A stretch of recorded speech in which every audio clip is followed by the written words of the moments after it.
మన గౌరవ ముఖ్యమంత్రి గారు ఈ కార్యక్రమాన్ని ప్రారంభించడం జరిగింది. ప్రతి 3వ శనివారం. ఎందుకంటే మన రాష్ట్రం కానీ ప్రజలందరూ కూడా బాగుండాలంటే ముందు స్వచ్ఛాంధ్ర కార్పొరేషన్లో బాగా మనం మనకు అందరూ కూడా ఆరోగ్యంగా ఉండాలా అనే ఉద్దేశంతో మన పరిసరాలు బాగుంటే మన ఊరు బాగుంటుంది అనే ఉద్దేశంతో ఈ కార్యక్రమాలన్నీ కూడా చేపట్టడం జరిగింది. అందులో భాగంగానే మనకు ఈ పాత కంపోస్ట్లు అయితే కొన్ని సంవత్సరాలు దాదాపు మున్సిపాలిటీలు మనకైతే మున్సిపాలిటీ 2005లో అయింది. అప్పటి నుంచి లెగసీ వేస్ట్ ఇక్కడైతే పేర్కొన్నటువంటి 13,000 టన్నులు మన ముఖ్యమంత్రి గారు చొరవ చూసి ఈ స్వచ్ఛాంధ్ర భాగంగా స్వచ్ఛాంధ్ర కార్పొరేషన్ వారి ద్వారా వాళ్ళే ప్రభుత్వమే మంజూరు చేసి 1,12,00,000తో ఈ కార్యక్రమం చేపట్టడం జరిగింది. మిషన్ మీరంతా చూస్తుంటారు. ఇక్కడ ఇదంతా కూడా లెగసీ వేస్ట్ అనేది ఇక్కడ క్లియర్ అయ్యి ఒక మంచి వాతావరణం ఏర్పడాలనే ఉద్దేశంతో ప్రభుత్వం గ్రీన్ స్పేస్గా దీన్ని మార్చడం జరుగుతుంది. ఇవన్నీ కూడా మనం జరగాలంటే ఇప్పుడు మీరంతా చూసినట్టు ఎంత ప్లాస్టిక్ ఉంది అక్కడంతా కూడా. ఇవన్నీ కూడా ప్లాస్టిక్ ఆల్రెడీ 125 మైక్రాన్లు ప్రభుత్వం నిషేధించింది, కేంద్ర ప్రభుత్వమే. కాకపోతే ఇంకా మనకు అడ్డదారిలో రకరకాల ప్లాస్టిక్ కవర్లు వస్తాయి.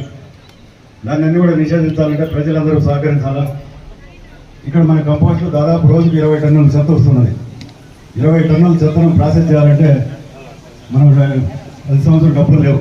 ప్రభుత్వం ఒకసారి ఇచ్చినది. ఇన్ని సంవత్సరాల తర్వాత ఏ ప్రభుత్వం పట్టించుకోకపోతే మన ప్రభుత్వం ఇప్పుడు వచ్చిన తర్వాత ఈ లెగసీ వేస్ట్ క్లీన్ చేసే అవకాశం కల్పించినది. దాన్ని మనం సద్వినియోగం చేసుకోవాలంటే మన గౌరవ శాసనసభ్యులు మనందరూ కూడా దీంట్లో భాగస్వామ్యం అవుతున్నాము.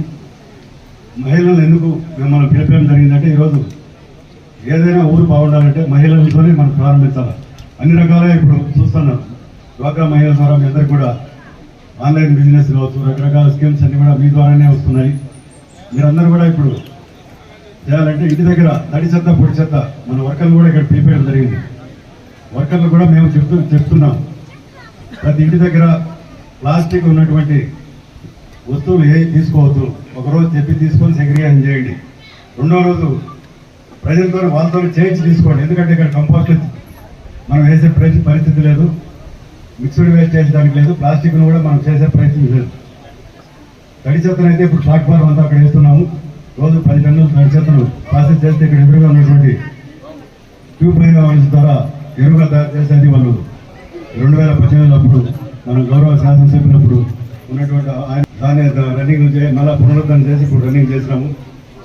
సార్ ఆధ్వర్యంలో ఇన్ని కూడా కార్యక్రమాలు చేసి ఇక్కడ మన ఊర్లో ప్రతి ఒక్కరూ సహకరించి